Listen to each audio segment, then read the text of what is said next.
Have y'all ever heard that saying with friends like these? Oh, excuse me. With friends like these?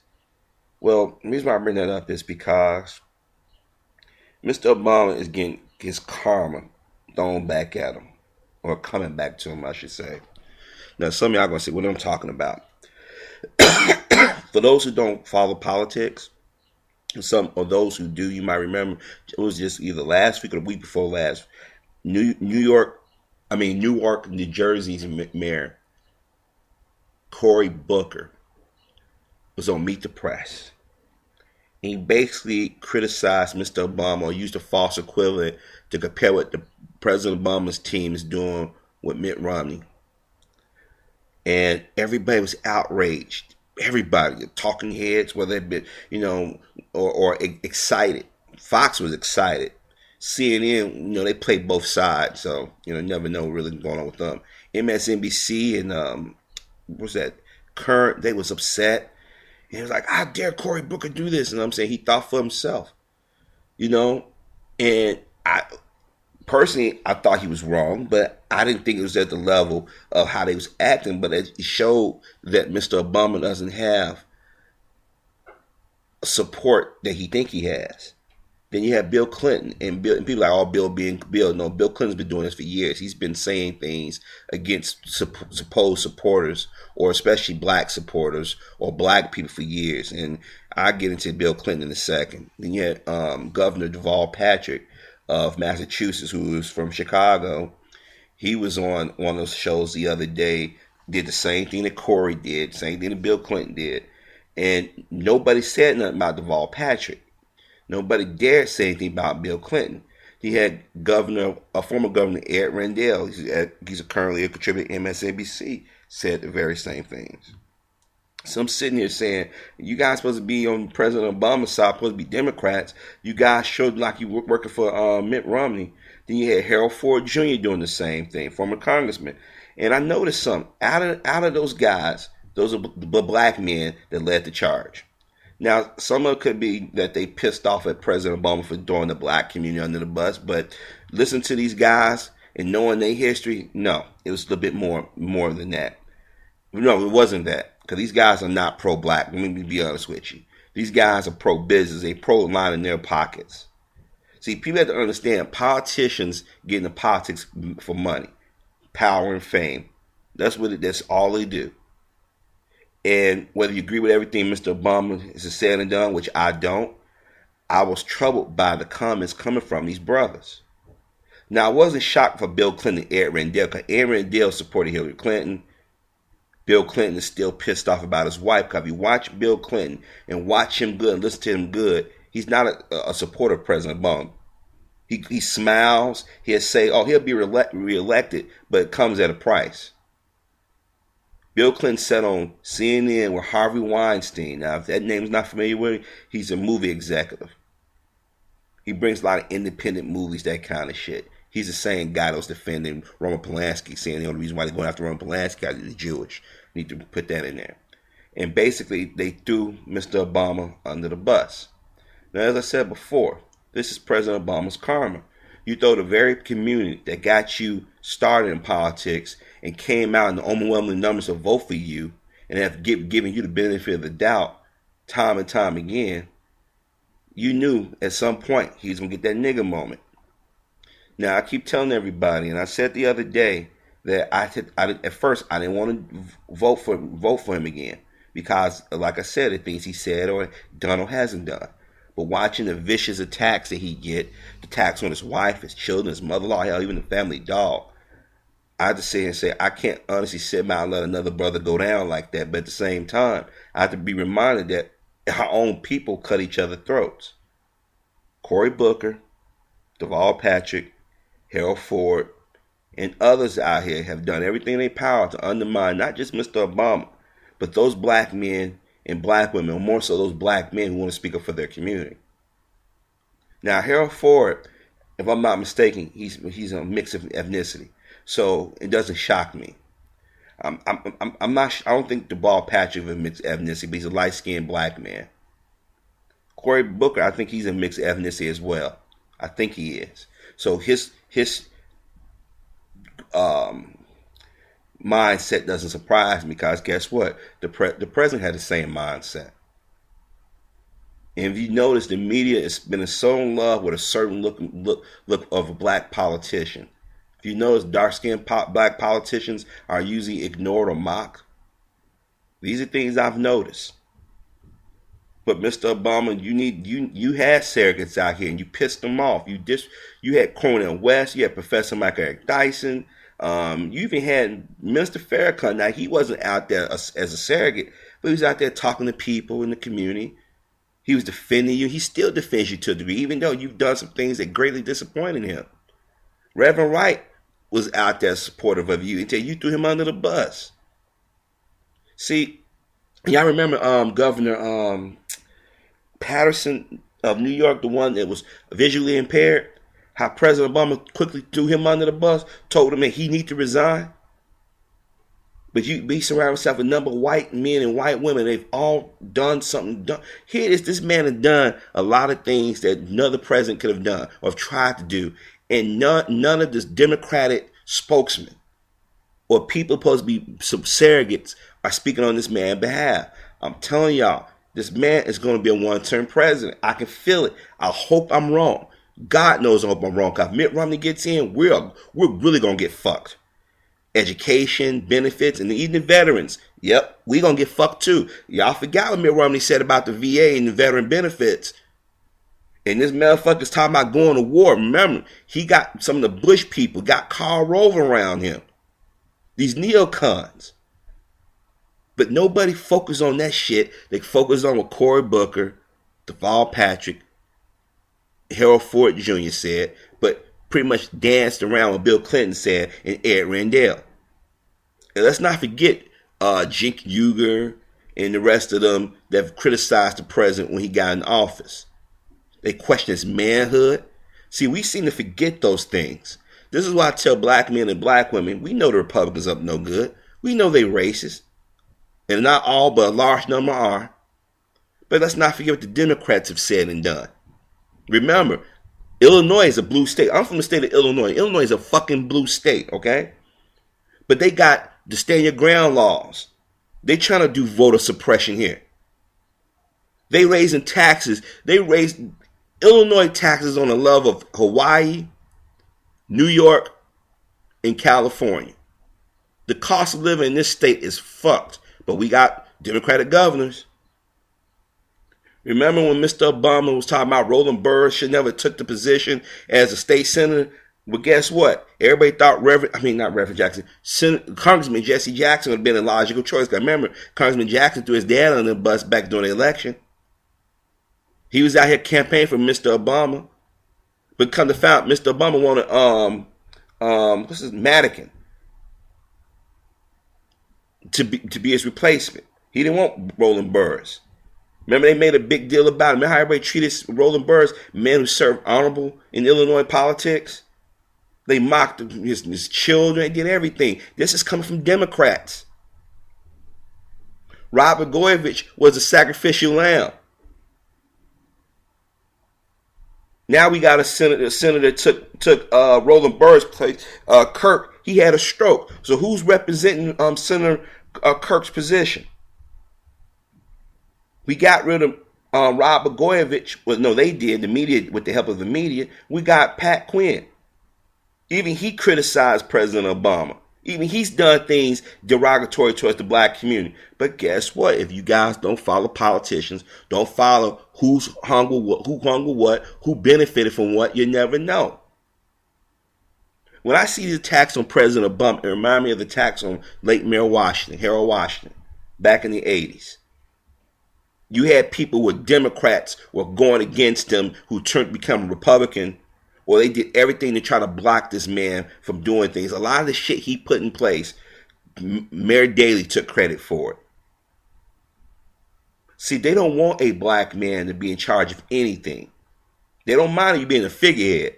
Hey, they don't mind you standing next to them and giving them cover. That's why I get mad at black pastors when it comes down with politicians. They always standing behind these politicians, white or black, but using behind white to give them cover. And nothing changes in our communities. But when you saw Cory Booker get on TV and basically stab President Obama in the back, I kept saying that was Mr. Obama's turn to get done by his own people. The very people that you elevated, the very people that you went in smiled he with. But the ones who actually wanted to change, you threw them to the side. Look what happened to Shirley Sherrod. Look what happened to Acorn, Van Jones, Desiree Rogers, or the black community as a whole. Now people want to come in, motherfuckers. Well, the black vote. They ain't even talking to us. They talking to us like we're idiots. They try to suppress our right to vote. Here it is. I told everybody when the whole Acorn shit was going out. I said they trying to stop us from voting. I asked some of those YouTubers out here like, "Oh man, you being paranoid, Harvey? Acorn did it." And I'm like, "No, Acorn didn't do it. They did." I mean, you really think that a white man dressed up as a '70s pimp and a white woman who dressed like an extreme version of Julia Roberts and Pretty Woman walked into Acorn office like that and was talking about how to hide money being a pimp? Come on. But the media bought it, and some of you out here bought it. And what happened to Acorn? They was defunded by the government. The Democrat controlled Congress and Senate. But see, y'all forget that stuff. See, this is why I keep telling y'all, if y'all gonna vote, you better vote wisely. Now, I'm not saying don't vote for the Democrats, go vote for the Republicans, or don't vote for Republicans, go vote for the... I'm not saying that. You make your own decision, but I'm putting this shit out here, stuff that I find laughable or find a lot of hypocrisy in. Mr. Obama threw a particular group of black people to the side. And the ones that he elevated are now cutting his throat. Cory Booker, Deval Patrick, Harold Ford, and Bill Clinton. And I'm going to tell you about Bill Clinton. Bill Clinton, he was one of those white guys that he was never really cool, but he knew that he he wanted to fit in, so he went and befriended some black folk. So if he ever did something to piss the white folk off, he need to run back to the black community. We all had those type of guys in our life or women in our lives. People forget what Bill Clinton did in the 90s or what he said. You know, when y'all hear the term Sister Soldier moment, in case y'all hear and don't understand what it is, or you barely remember who she was. Well, what happened was during the LA riots, she did an interview. And Sister Soldier and some of those black rappers back in the day were very conscious and very understood how the game was played. Got conscious and taken on a negative term in our community, unfortunately. And they asked her a question about the riots, and they took it out of context, basically saying that she wanted to see harm in white folk, but that's not what she said. Well, Bill Clinton wanted to get his points with the white Democrats who were more conservative, the so-called blue dog, and those white conservatives that wasn't happy with anybody running on Republicans. He went out there and blasted her, but he did it at an event with Reverend Jackson and basically called out Reverend Jackson, the black community, to throw her under the bus. And unfortunately, what happened? We did. And I said to myself, we're going to pay for this one. Bill Clinton went on Arsenio Hall, played the sax. Arsenio gave him an extra boost, a very major boost. Because at that time, you know, Bill Clinton was getting depressed. And all of a sudden, when he went on Arsenio, he was on MTV. You know, as usual, the black person got to make the white person cool.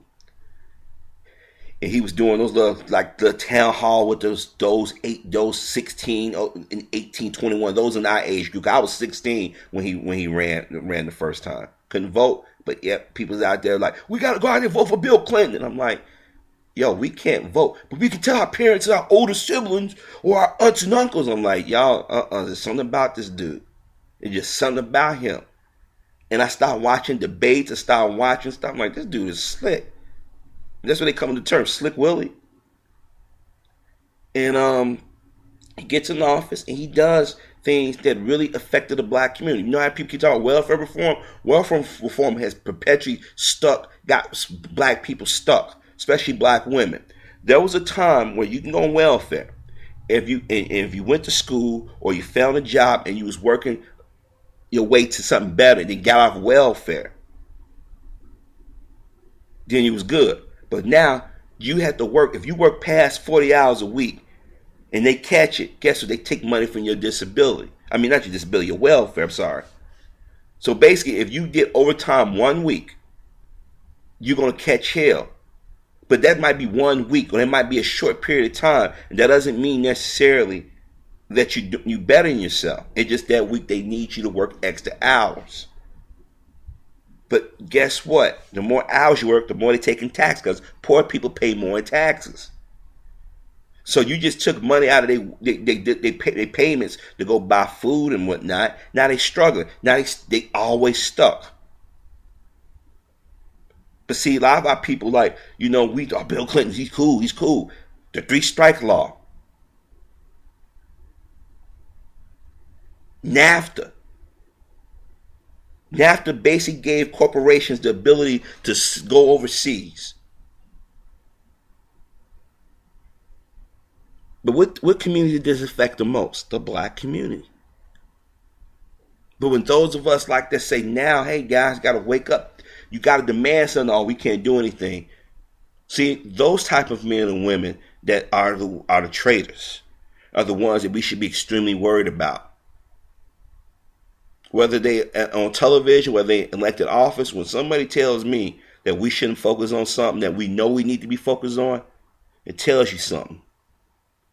Here it is, Mr. Obama, his wife, and the other Democrats and celebrities can get on TV and do public service announcements about bullying, about gay bullying, talk about illegal immigration, talk about we need to do immigration reform, talk about Louis Ledbetter Act and all this other stuff.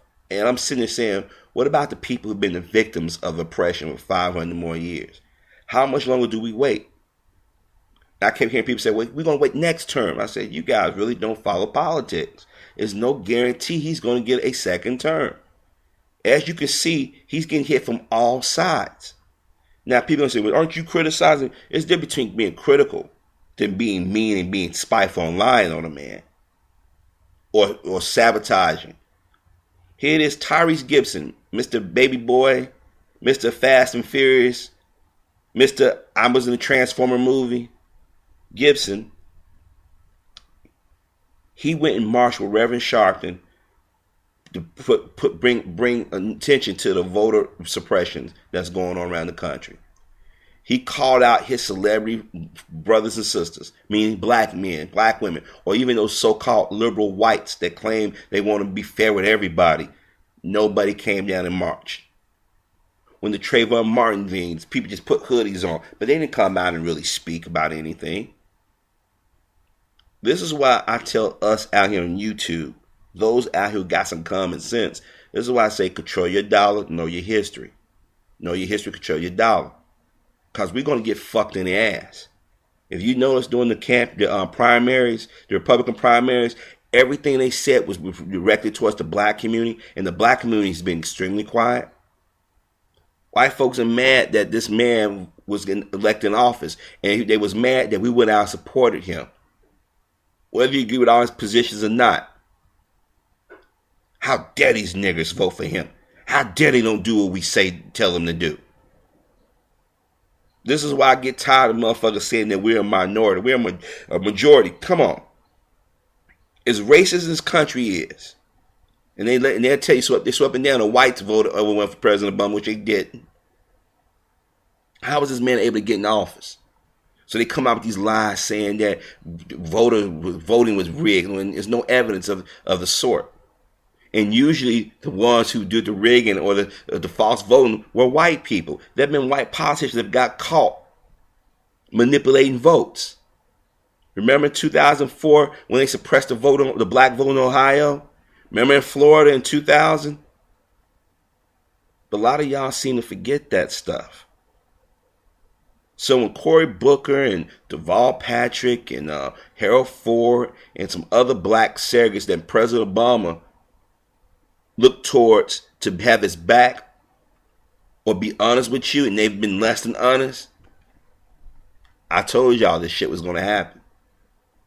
See, I don't expect Bill Clinton or Ed Rendell or what's the guy, I forget his name, he did over the car thing, Karzar, I can't forget his name, or Jinx Uger, or Keith Olbermann, or Bill Press, or any of these other so-called progressive liberals or lefties, whoever they want to call themselves, to come out and defend him. I don't expect it. because President Obama threw his hat in the ring with them, and they've showed nothing but disrespect for this man. Now, some of y'all said, "But Harvey, haven't you gone hard on him?" Yeah, but not to the point where I'm sabotaging this man or smiling in his face and turn around and got the knife ready to stab him in the back. That's not me. Now, when I said I wasn't going to support Mr. Obama, it's because of the shit that was been said constantly at the black community, at the black community expense. When I said I was going to support him because of the support of gay marriage, it wasn't that I was against gay people having rights or getting married. No. It was the point that the gay community used us and used him as cover. Here it is. It's a church. They had been talking about, not loud, but they've been talking about them talking about they need to put gays around an electrified fence. And matter of fact, the night before on Lawrence O'Donnell, Ed, and even Rachel, I believe, and Nick Sharpton show and Chris show, if I'm not mistaken, and some other shows I think during the day, they showed the church where the little boys are saying, "All homos go, no homos won't go to heaven," or something. These kids was barely 2-3 years old, better can wipe their ass, but they was indoctrinating them. And Barney Frank came out and said it was abuse, which it was. But this is the same Barney Frank, openly gay congressman or senator, I forget his position, was making a bad joke about Trayvon Martin at a college commencement over this past weekend. Media didn't talk about that.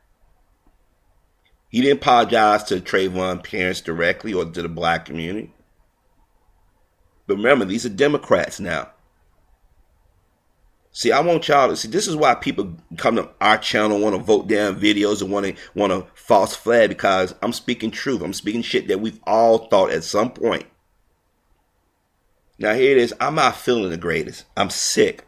But when I'm laying in bed, I'm watching the news and I'm watching these so-called friends of the black community throw us under the bus, or see them sabotage and throwing President Obama on the bus, part of me feel like, you know what? You saw it coming. You knew it was going to happen.